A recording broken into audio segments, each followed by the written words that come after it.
Welcome to Earth 2, where superheroes exist and comic book talk is the norm. I'm your host, Vito D. Mo Crosby. Welcome to the planet. We're back.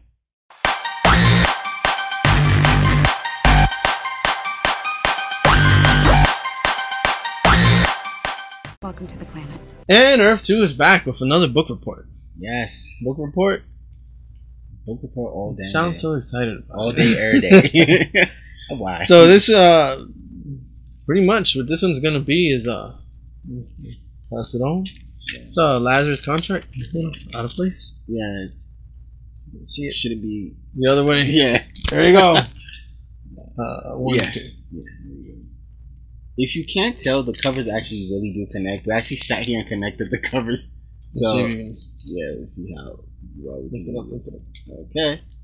Yeah, the covers really connect. So where to start? It starts off at Titans, number 11, then goes into part 2, which is Teen Titans number 8.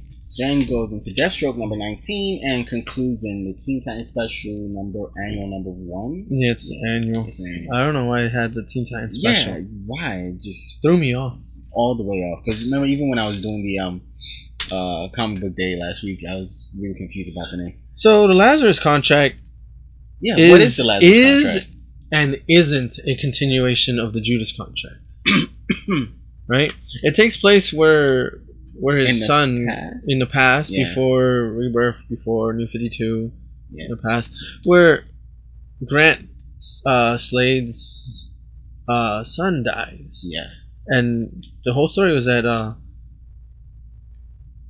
like what Wintergreen said. What John Wintergreen said. Yeah, what he said is that Slade is just Slade is doesn't- not very emotional, Yeah, doesn't and know how to he'd handle rather doom the whole world than hug his son. really because he has a living son and a living daughter, But that he's too focused, he's too focused on the dead one. Like, makes and no rather than sense. just try to make things right with his other son and his other daughter, he'd rather go back and just try to start new. But I mean, honestly, the Lazarus contract to me wasn't it when he didn't he make Dick Grayson like make the contract with him, like he went to him and he said what it was is that he told him, he was like, "You're gonna watch over my daughter. If anything happens to my daughter, then I'm coming for then you. I'm coming guys." for you. Yeah. But but I don't want her. It's because he didn't want his daughter to follow his footsteps. So that's what the Lazarus contract. Oh was. yeah, that's right. So I guess I need to do more. the story as a whole, not much happens because I know he goes back into time, but when he goes back into time, all they show is him actually meeting with his son before he dies, and he tries to save his son. His son realizes who was that Deathstroke. Ironically he's the biggest Deathstroke fan out there. He's big, yeah. And then he realized, but he hates his dad at the same time. But once he realizes that Deathstroke is his dad, Get you. yeah, he's hard headed. Yeah. I like how he says that his son has cement for brains. No, seriously. Right? Because I think it happened like 4 times where he went back back in past and he's like, "Nah, I'm not gonna."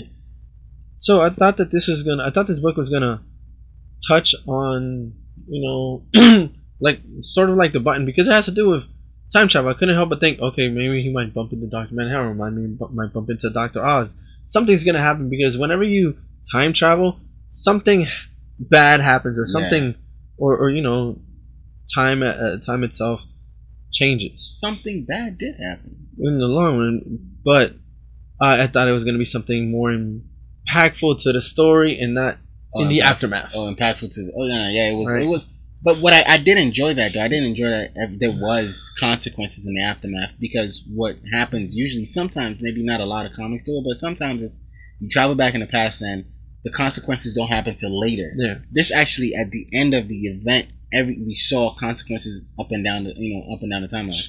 I mean, even at the end of the second book, we saw Wally, Teen Titans Wally, lose his speed. That's another thing. The writers for this, Dan Abnett, who else? Benjamin Percy. Priest. So those guys did a really, really good job, especially Priest in the third and fourth one, of writing Damian true to his character. Damian's a dick. Very much so a dick. Like, he's the worst. Like, if I was Wally and I was going through this, I would fight you. I know you'd beat me, but I would fight you because I'm going through this. Like, I'm going through more than just this because Wally's dealing with the fact that Barry lied to him. His dad was evil. He's dealing with so much, and so the Teen Titans is his way to escape, for all of that. And you're being like this to me, even though you know what I'm dealing with. Yeah, like, come on, man. The characters were true to their nature. Very, very true. I liked how Dick, how Nightwing had him well, his younger version was trying to bring back Wally by CPR. Can we talk about how Damian decided in the most Damian thing that this is what's gonna happen? I am going to stop Wally's heart because everything started with Wally. Yeah. I'm going to stop his heart. That way, the Speed Force, disconnects, and then Damian really is. It was so going back, it's a solid read. It's not like a must read. It's not like the Judas Contract. The Judas Contract was a must read. Yeah, it's. I mean, because at the time the Teen Titans were a huge part of the DCU, and they were like pretty much the more popular team in all of comics during the 80s. But if you're into the Teen Titans, it's a really good book. Yeah.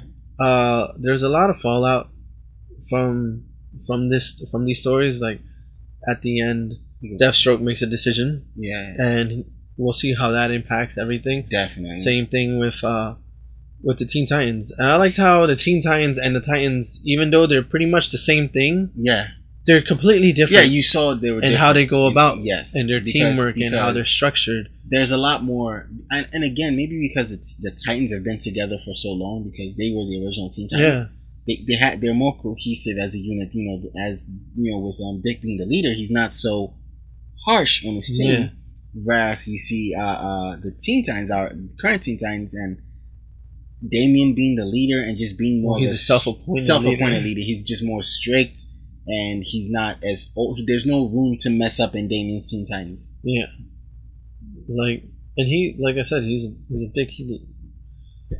He left two characters at one point, and he realized that he thinks that he only left one, but he really left two. And then he tells one of the characters, I'm still trying to figure you out, so I'm not. He was like, are you sure you still want to be with us? How about when Raven is going through what she's going through in the book? And to console her, he was like there, and he just taps her head. I'm sorry, he is a dick, but that was funny. That was legit funny. And then he realized that, no, I have to really... I haven't really laughed in a comic for a while, but that made me laugh. So all in all, this book... It's a solid read. Lately, because I'm into the Teen Titans and Deathstroke, so I definitely thought it was really good. And I thought, as the event, it did close it up a little bit, but we're going to see consequences in the later comics, but the event is actually closed. So yeah, you're going to see that a lot. All three books are going to be impacted by what happened in the last issue. Mm-hmm. Not in the last issue, but what happened in the story. In the story, yeah. So Deathstroke got affected. The Teen Titans got affected. Titans got affected. And that's what you want to see in events. You don't want an event to just happen and then that's it. Like there's no consequences later on, or there's no fallout later on, or you get me? Just like in Justice League versus Suicide Squad, that led to the Justice League of America and Batman having his own Justice League because of everything that happened in that the book. New Suicide Squad, because exactly, the new Suicide Squad. I want everything to somehow connect. So that way it doesn't seem like okay, this is a quick event for your money and nothing happens in the end. Yeah.